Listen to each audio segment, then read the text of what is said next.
veio a Ômicron.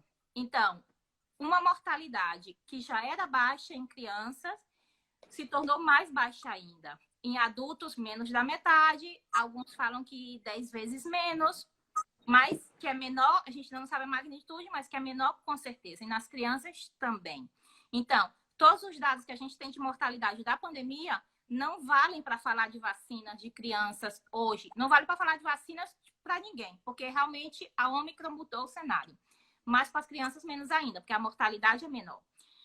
Existe um maior contato com o vírus. Como eu disse, com a Ômicron, muita gente entrou em contato. Nos Estados Unidos, até a Delta, eles acham que 40% das crianças entraram em contato com o vírus. Agora, com a Ômicron, provavelmente isso aumentou. Então, se já teve um contato com o vírus, também a indicação diminui da vacina. O benefício, por dizer de alguma maneira.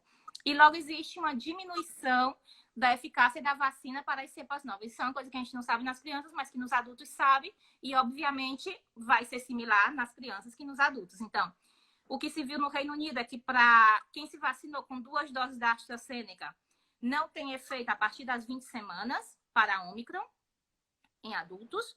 E com a Pfizer e com a Moderna, tem um efeito, uma eficácia de 10% às 20 semanas. Então, é um efeito evanescente, ou seja, que dura 20 semanas. Você vai dar em uma criança uma coisa para durar 4, 5 meses, então, com o risco que vai manter, né? E com a terceira dose, nas 2 semanas seguintes da terceira dose, uma eficácia de 70%, mas que baixou a 50% às 10 semanas. Então, é evanescente, se desfaz, diminui com o tempo e desaparece com o tempo. Mas o risco da vacina se mantém o mesmo. Então, temos uma doença com uma mortalidade próxima a 0, ou seja, um risco de doença, de morte pela doença próxima a 0. Uma solução, entre aspas, que é a vacina, que agora é menos eficaz, ou seja, vai ser uma eficácia de 60%, 70% nas primeiras 20 semanas, e a partir das 20 semanas, que são 5 meses, essa eficácia vai desaparecer, com um risco pela própria vacina, que se mantém, ou seja, a Ômicron é menos letal, mas o risco da vacina é a mesma, porque a vacina é a mesma.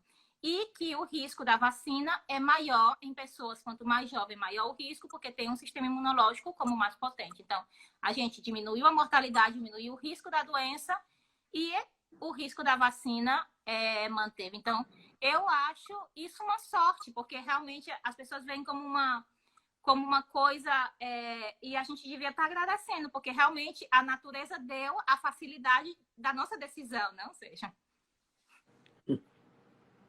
Então, na verdade, a vacina não foi feita para esse vírus, né? Foi feita para o vírus selvagem, o vírus lá do inicial. Claro. Mesmo Então, assim, ela não imuniza completamente, né? Não, realmente não imuniza. Essa eficácia de 90% realmente a gente tem que esquecer, porque era para a cepa nativa. Dizer que as vacinas foram importantes, obviamente, no ano de 2021. Minha mãe se vacinou.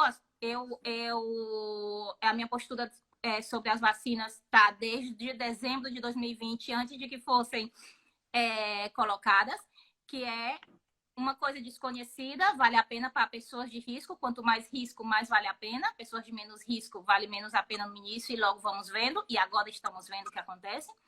Mas, realmente, cada vez vemos que essas vacinas de primeira geração estão perdendo seu papel para as pessoas de menos risco. Isso a Sociedade de Imunologia Espanhola já admitiu.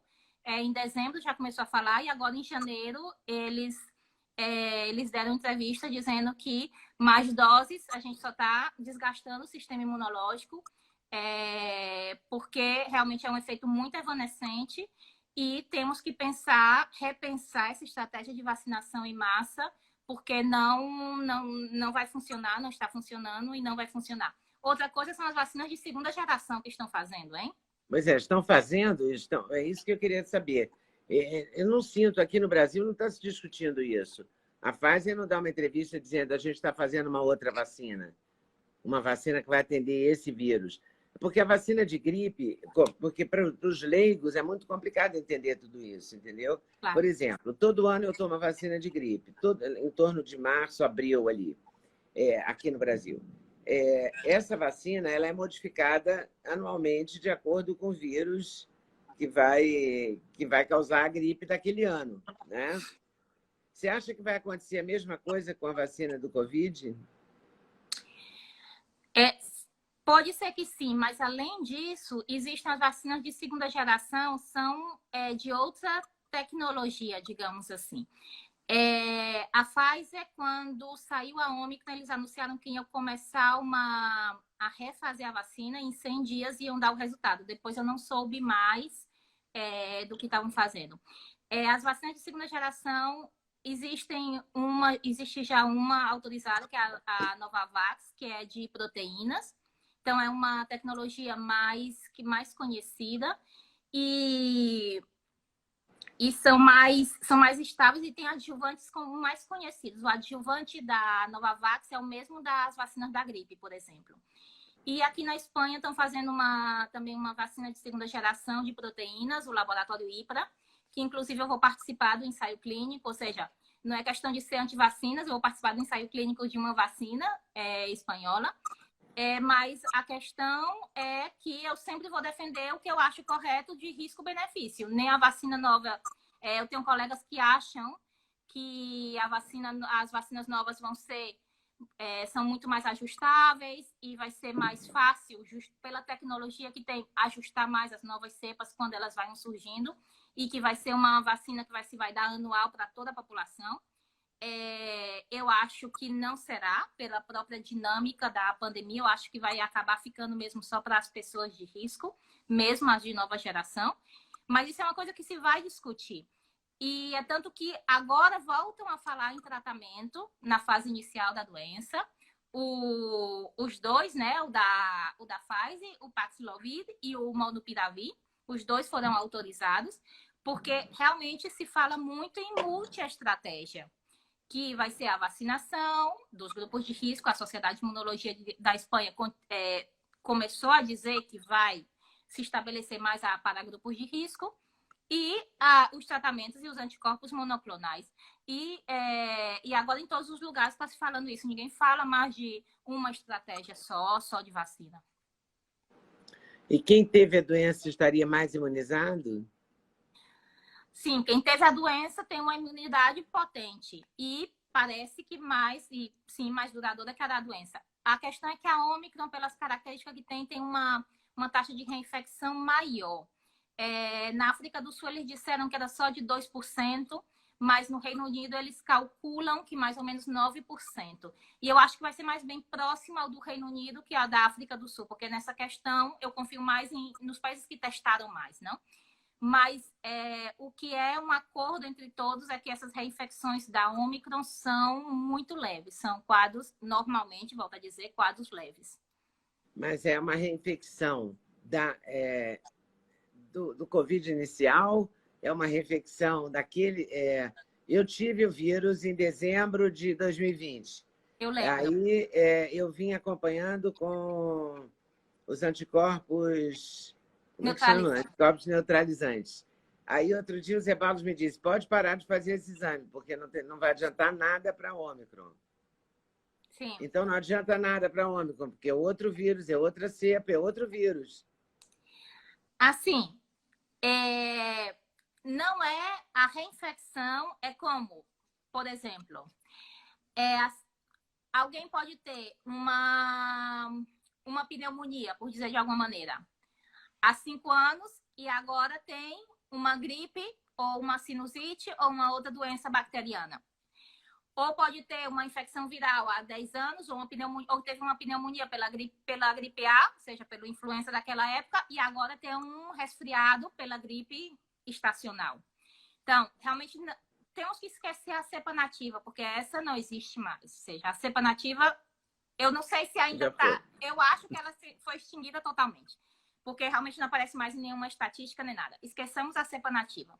Agora, realmente, o que tem, a maior parte é Delta, Delta e Ômicron. Então, as infecções que tenham daqui adiante vão ser com as características das cepas que vão aparecendo. Não vai ser com a característica da cepa, das cepas anteriores. Mas as características dos próprios pacientes, né? Porque cada paciente, existe o fator hospedeiro, que esse paciente recebe o vírus de uma maneira diferente que do outro. Mas as características da cepa vai ser da cepa que exista.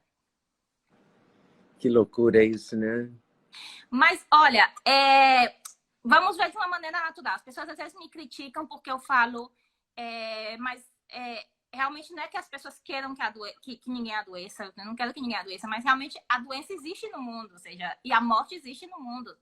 É assim, não? Ou seja, tanto que existe aí a lenda de Esculápio, o deus da medicina, que ele é o deus da medicina porque era um médico e não deixava que os seus pacientes morressem, os pacientes nunca morriam, então Deus disse, você tem que vir para cá porque as pessoas têm que morrer, ou seja, é uma coisa que tem que passar pela doença, tem que passar pela morte. Então, é algo que os médicos e a sociedade temos que aceitar, que existe morte e existe doença. Não querendo que ninguém adoeça, realmente, o que está acontecendo agora, realmente é que está se aproximando, eu noto como que se aproxima muito de uma influenza, não? Ou seja, o normal dos vírus respiratórios é que realmente existam reinfecções. Ou seja, o adenovírus, o rinovírus, influenza, o normal é que tenham reinfecções. O normal é que tenham resfriados sazonais. Ou seja, e o SARS-CoV-2 está se transformando, não sabemos se vai continuar assim, mas ele está se transformando num vírus sazonal, como esperemos qualquer outro. Gostou do corte que você acabou de ver? Vale a pena conferir com certeza, né? Então vai conferir muitos outros cortes no canal de cortes Leda Nagli. É claro que a entrevista completa você vai conferir no YouTube Leda Nagli, canal Leda Nagli do YouTube, você não pode perder de jeito nenhum. Valeu, tô te esperando, hein? Vem nessa!